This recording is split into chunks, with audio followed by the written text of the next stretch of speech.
This is Chris Schimmoeller. There she is from the Kentucky Heartwood Music Festival. How are you doing? I'm doing great. How are you? Doing good. I'm gonna let Harvey just run with this. Okay. I'll let you do everything else in the show, and Okay. I'll do this bit. Well, Chris, we want to talk about the music. We talked about it earlier this week. It's happening next weekend, right? The Heartwood Music Festival, the 16th annual. It is 16 years. And so tell folks about, I feel like Millville is this sort of like hidden gem that we have in our community, and this is a good reason to get down there. Yeah, it's a great place to have an event. You know, the Millville Community Center is in the parts of the old Millville Elementary School down there, and it's got great atmosphere. There's Glens Creek right nearby. We take advantage of that creek. We have a couple stream workshops and get biologists out in the creek with the kids, and they get to turn over rocks and splash in the water and learn about, what they find in the creek, says something about the health of the stream and that ecosystem.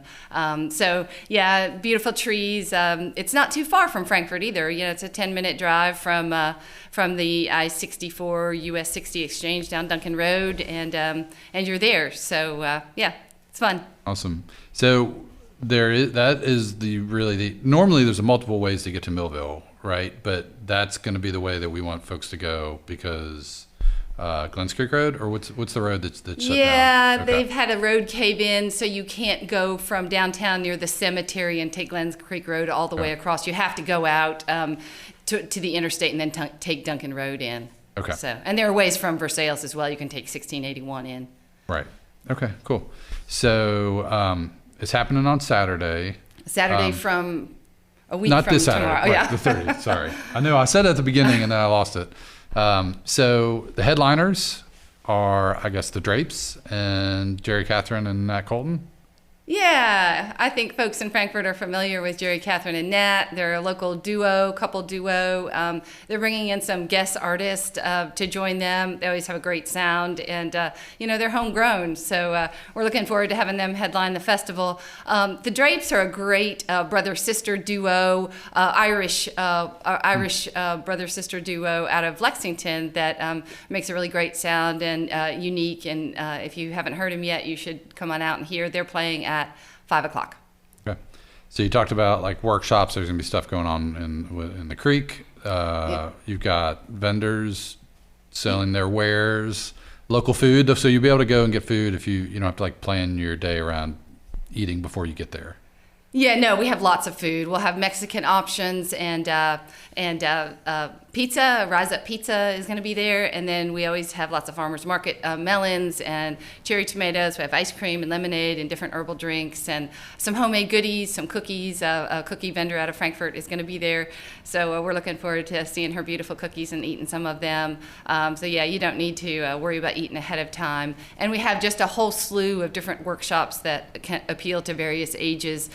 From a chalk drawing competition to an obstacle course, sports competition for kids, and workshops like a peace workshop led by the Light Clinic, which I think is really relevant for today, and Connie Lemley of Frankfurt Independent Schools is doing a Farms to Schools workshop called Plant Fun that focuses on engaging people in the whole cycle of getting food into food cafeterias from the plant to the plate. So that'll be great. And then Lane Boldman of the Kentucky Conservation Committee is hosting a discussion on the large solar projects underway in Kentucky, which should be pretty informative and interesting. So we've run down the schedule with the bands and I want to get into the music competitions too. But these different workshops, I assume they're scheduled. You can go to the website and see like if there's one that you're really excited about to make sure that you get there in time for that.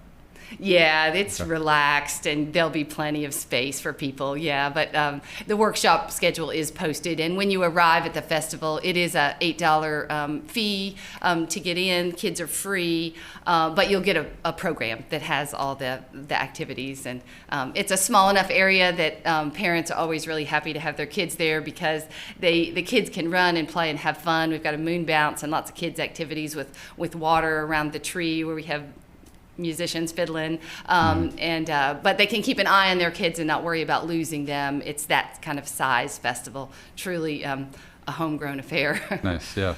So I saw Moon Bounce. So is that like an inflatable bounce thing? Yeah, it's an inflatable. Because I was talking to Kathy about that. We called those moonwalks back when I was in my days, way down south. And so I guess that's maybe a crossover now. Moon Bounce. I guess so.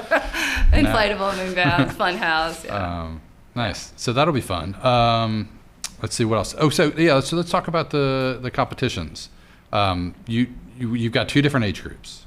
Yeah, we do. The competitions are always wonderful. They really showcase the talent out there in our kids, and it's fun at the festival because our competition is kind of laid back and really supportive. And I just love when each kid gets up there and sings or plucks on the banjo or plays the saxophone, that no matter what age and what skill level, there's just a huge burst of applause from the audience. It's a very supportive place to compete. It's, as I said, it's for fun. It's a summer event, and I like organizing the festival to provide kind of those supportive challenges for people, both on the stage and off the stage, to explore their potential, try out new things, and get cheered on. So, but yes, so the younger kids competition is for kids age 8 to 12, and then the older kids go from 13 to 18. We'd love to have more people sign up. First prize is $100, second prize is $25, and third prize is a Kentucky Heartwood T-shirt like I'm sporting today. So you get amply rewarded for winning. We have a 3 judge panel, and first prize is also, in addition to the $100, you get a handmade trophy by a wonderful artist from the Millville area that's also retired pottery professor at Kentucky State University, and he makes us this beautiful trophy every year for our first place winners. That's truly a work of art. So we're always happy to have kids compete. They're so special and wonderful, and it's the younger kids competition is pretty wide open right now. So if you know a child between ages 8 and 12 that's musical, get them to sign up at kyheartwood.org, because they might get a shot of winning a big prize, and we'd love to have them come down and enjoy themselves in addition to competing. And that T-shirt is no consolation prize. No, I that's really a sweet like that design. Yeah. And Scott, I'll tell you, Chris, Scott is we got very discerning taste in his design. I can tell by his previous discussion. Right. So that is a big thumbs up if you get it from Scott, for sure. So 4:00 is the music competition for 8 to 12-year-olds. 6:00 for the 13 to 18, and if they want to register, kyheartwood.org can do it there. That's right, and you can register even the day of, but I'd prefer it if you registered a little early, because it'll help me make the packets for the judges. Yeah. Awesome. Find everything you need at kyheartwood.org. And Chris, before we let you get out of here, have you ever had any run-ins with strange creatures? Maybe down on the creek. I think maybe some people in the creek have seen something pass by now and then, so you just better keep your eyes peeled. That's right. All right. So it's next Saturday, the 30th, 3 p.m. to 10 p.m. down at Millville Community Center, the annual Heartwood Music Festival. So thanks so much, Chris, for coming and hanging out with us, and have a great weekend and stay cool. And we'll be talking about it all next week too, to let people know about it. Okay. Thank you so much.